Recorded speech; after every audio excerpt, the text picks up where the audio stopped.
Buenas, vamos a ir directamente al grano con este análisis. Hoy toca desgranar un artículo súper interesante de Leonardo Serrano Zapata que pone sobre la mesa un tema bastante candente, la fragilidad del Decreto Supremo 003-2026-DE en Perú. Básicamente el autor nos explica cómo esta norma podría ser literalmente una puerta abierta de par en par a la impunidad. Así que vamos a saltarnos los rodeos y a centrarnos de lleno en los puntos más críticos que plantea el texto. Fijaos bien, vamos a sumergirnos en esto. El artículo arranca con una premisa contundente y, la verdad, difícil de ignorar. Dice que el país tiene un historial lamentable de legislar totalmente de espaldas a la población. Zapata nos recuerda tragedias históricas como el Baguazo y subraya algo fundamental. Aquellas normas pasaron completamente desapercibidas hasta que las consecuencias ya eran irremediables. Y claro, esta reflexión funciona como una advertencia en toda regla de que podríamos estar tropezando con la misma piedra hoy en día. ¿Pero qué es lo que dice exactamente este decreto para que el autor encienda las alarmas? Pues bien, para entender la gravedad del asunto tenemos que ver sus cimientos legales. La norma se sostiene sobre dos pilares que el artículo califica de extremadamente preocupantes. El primero es que exime al personal militar de responsabilidad penal a la hora de usar la fuerza, tal cual. Y el segundo introduce un concepto un tanto ambiguo llamado previsibilidad. ¿Qué significa esto en la práctica? Pues que las Fuerzas Armadas podrían intervenir incluso antes de que la policía se vea superada. Y aquí viene el punto verdaderamente crítico que destaca Serrano Zapata. Esta tremenda facultad queda a criterio única y exclusivamente de la persona que empuña el arma en ese preciso instante. Es decir, el nivel de discrecionalidad es absoluto, según el análisis del autor. Entonces, la clave de todo esto, y lo que realmente resalta el texto, es que el peligro no está solo en lo que dice el papel, no.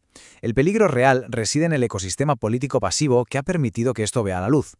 El autor argumenta que la norma se promulgó sin hacer ruido, sin generar ninguna ruptura política entre quienes aspiran a gobernar. A esto le suma la constante estigmatización hacia los manifestantes en el pasado y advierte de que este decreto se ha colado casi de puntillas, camuflado perfectamente entre los titulares del día a día sobre economía y seguridad ciudadana. Y ojo a esto, porque el artículo va un paso más allá y nos explica que todo este entramado se asienta sobre un sistema de gestión de protestas que está, sencillamente, roto a nivel estructural. En un mundo ideal, un conflicto social debería seguir tres pasos clarísimos. Surge el conflicto, de ahí se pasa al diálogo y del diálogo salen compromisos que hay que cumplir.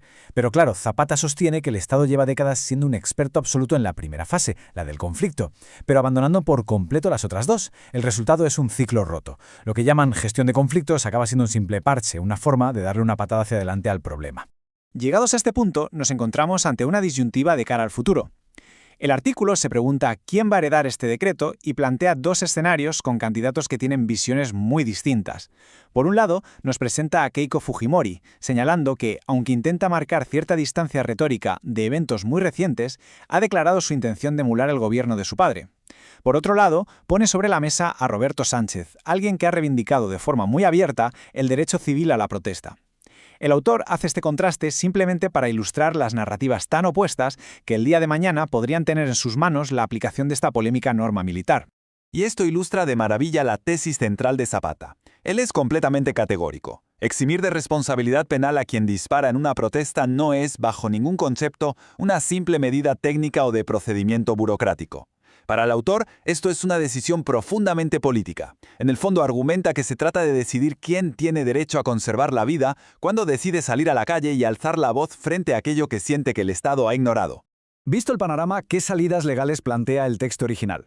Pues el artículo identifica dos vías bastante claras para frenar esta fragilidad institucional. La primera, que sería la más directa, es que el próximo Congreso tome las riendas y derogue el decreto. Así de simple. Pero claro, si el legislativo falla en esto, o prefiere mirar para otro lado, el autor nos recuerda que el sistema de justicia tendría que dar un paso al frente. El Poder Judicial podría optar por inaplicar la norma mediante lo que se conoce como control difuso. Porque como bien apunta el análisis, a veces las normas que el Congreso no quiere ver, las tiene que terminar corrigiendo la justicia.